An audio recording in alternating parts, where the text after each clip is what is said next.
بارات کے کھانے کا حکم۔ میں نے سنا ہے کہ لڑکی کی شادی میں کھانا کھانا اور کھانا کھلانا دونوں حرام ہیں، کیا یہ بات درست ہے؟ حرام کا لفظ تو ذرا گاڑا لفظ استعمال کر لیا آپ نے۔ یہ ضرور ہے کہ بارات کی جو رسم ہے غیر شرعی ہے، اس پر میرا ایک پورا بیان ہے، آپ یوٹیوب پہ سرچ کر سکتے ہیں، بارات کا کھانا مفتی طارق مسعود، ایسے لکھ کے سرچ کریں گے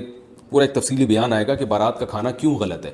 اور کن صورتوں میں اس کی گنجائش ہے۔ بعض دفعہ لڑکی والے بارات نہیں کھلاتے تو رشتہ ہی ٹوٹنے کا خطرہ ہوتا ہے کہ لڑکے والے رشتہ توڑ دیتے ہیں، تو جب رشوت مجبوری میں اپنے حق کے وصولی کے لیے دینا جائز ہے تو ایسی مجبوری میں بارات کا کھانا کھلانا بھی جائز ہوگا، یہ سوچ کے کہ یہ ایک رشوت ہے جو ان کمبختوں کو، جو لڑکے والے ہیں نا کمبخت بھوکے، جن کو زندگی میں کبھی کھانے کو نہیں ملا، ان کمبختوں کو خوش کرنے کے لیے آپ بارات کا کھانا کھلا رہے ہیں تاکہ یہ کمبخت رشتہ نہ توڑیں۔ لیکن یاد رکھو بارات کا کھانا یہ غیر شرعی رسم ہے۔ اسلام نے ہمیں بتا دیا ہے کہ نکاح کے موقع پر خرچہ صرف اور صرف مرد کا ہوگا، کہیں بھی عورت کا خرچہ نہیں ہوگا کسی بھی عنوان سے۔ نکاح میں مہر ہے وہ مرد کے ذمہ لازم ہے، نان نفقہ ہے وہ مرد کے ذمہ لازم ہے، نکاح کے موقع پر چھوارے تقسیم کرنا یہ افضل ہے، یہ مرد کے ذمہ ہے، اور اسی طرح نکاح کے بعد جو ہے وہ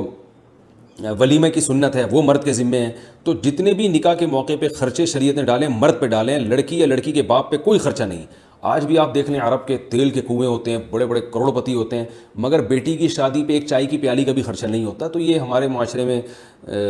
جو ہندو لوگ ہیں ان سے ہمارے معاشرے میں آئی ہے بات، ہندو بھی بیان سنتے ہیں تو بھائی آپ کو معذرت، ایسی باتیں میں کر رہا ہوں، لیکن بہرحال کیونکہ ہندوؤں کا ایک کلچر رہا ہے تو ہم بہت عرصہ ہندوؤں کے ساتھ رہے ہیں تو کچھ چیزیں ہمارے اندر ہندوؤں میں آئیں، ہندوؤں سے ٹرانسفر ہوئی ہیں مسلمانوں میں۔ تو یہ بارات کا کھانا اور یہ جہیز وہیز بھی وہیں سے آیا ہے، ورنہ اسلام میں نہ جہیز ہے نہ بارات ہے، اور ہمیں صحابہ اور آج بھی عرب میں بھی نہیں ملتا جہیز ہمیں، اور نہ بارات ملتی ہے۔ تو ہندوؤں میں یہ جہیز ہے اور بارات ہے، وہ ان کی پاس کوئی لاجک ہوگی اس کی، لیکن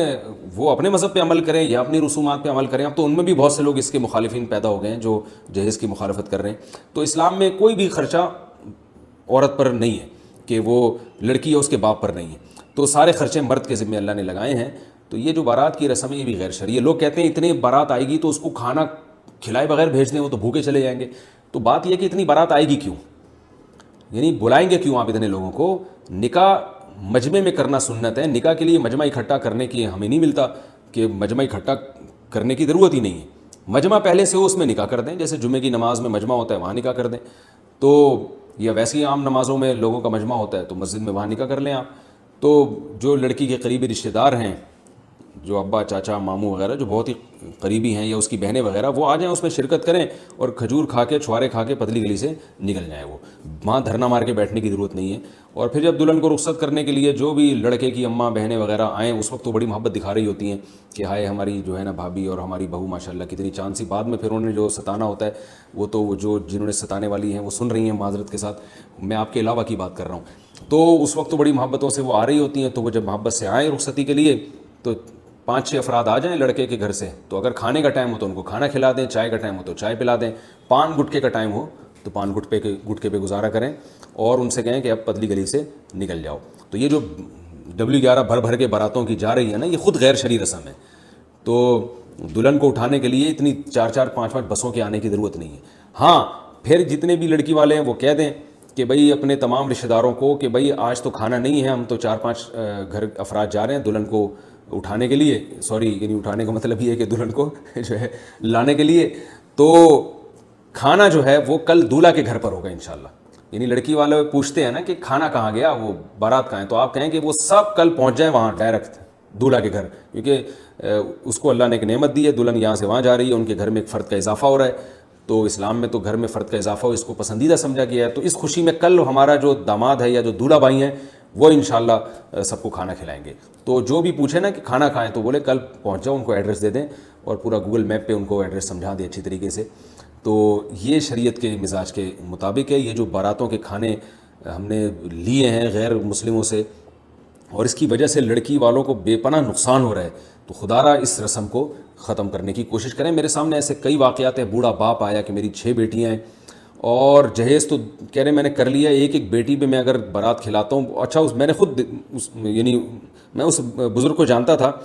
تو انہوں نے کہا کہ میں نے گھر پہ فور سیل کا نوٹس لگا دیا ہے، یعنی گھر بیچنے پر آ گیا ہے وہ۔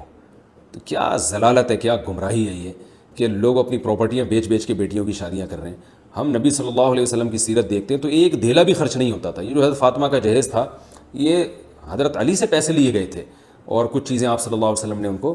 بنا کے دے دی. اور اگر کسی کا داماد مسکین ہو, غریب ہو, حضرت علی رضی اللہ تعالیٰ عنہ کے پاس تو پیسے ہی نہیں تھے, تو اگر بالفرض نبی صلی اللہ علیہ وسلم نے, ہم یہ فرض کر لیتے ہیں کہ اپنی بیٹی کو جہیز دیا ہے, تو آپ کا داماد اگر اتنا مسکین ہے کہ وہ گھر میں ایک برتن بھی نہیں خرید سکتا, تو ٹھیک ہے آپ پھر ایسے داماد کے ساتھ تعاون کریں. آج تو ایسے غریب کو بیٹی دی نہیں جاتی ہے. میں یہ کہہ رہا ہوں کہ اگر کوئی داماد بہت غریب ہے نا, تو پھر آپ داماد کے ساتھ تعاون کی نیت سے بچی کو جہیز دے دیں آپ. لیکن غریب ہے تو پھر اس کو بیٹی کون دے گا, جہیز تو بات کی چیز ہے. تو پیسے والا داماد ہے اور وہ خرید سکتا ہے ساری چیزیں, تو پھر آپ بولیں گے بھائی تم خریدو یہ سب جہیز اور یہ سارے کھانے پلانے کا انتظام تم کرو. ہم دیکھتے ہیں نبی صلی اللہ علیہ وسلم نے اپنی 4 بیٹیوں کی شادی کی ہے, 3 میں تو کہیں بھی نہیں ہے جہیز کا. حضرت فاطمہ رضی اللہ تعالیٰ عنہ کے ساتھ جو تعاون تھا, تو بہت سے علماء کہتے ہیں وہ حضرت علی ہی سے ایڈوانس میں پیسے لیے گئے تھے, اور اگر نبی نے خود دیا تھا تو وہ حضرت علی کی غربت اور مسکنت کی وجہ سے, کہ بیٹی جا رہی ہے حضرت علی رضی اللہ تعالیٰ عنہ کے گھر میں اور حضرت علی کے پاس برتن بھی نہیں تھے, غربت تھی, قربانی تھی, ہجرت کر کے آئے تھے. تو ایسا اگر نیک شریف داماد کسی کو مل رہا ہو, اتنا ہجرت کرنے والا اور قربانی دینے والا, جس کی وجہ سے اس کے پاس پیسے نہ ہوں, تو پھر اگر آپ اپنی بیٹی کے ساتھ تعاون کریں تو بڑی اچھی بات ہے. لیکن میں نے وہی بتایا کہ ایسے لوگوں کو آج کل رشتہ دیتا کون ہے.